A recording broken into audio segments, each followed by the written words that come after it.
মরা তো লাগবে, মরা তো লাগবে। আল্লাহর কাছে বোধহয় যাওয়া লাগবে না, আল্লাহর কাছে যাওয়া লাগবে না।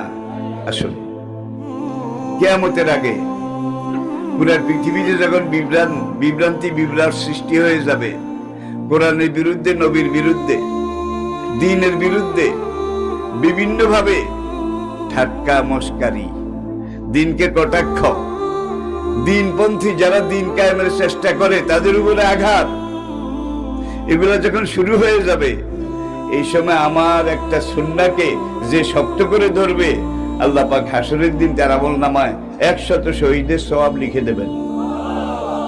আপনারা কি 100 শহীদের সওয়াব পেতে চান? কে কে চান? নারায়ে তাকবীর, নারায়ে তাকবীর। হাত নামান।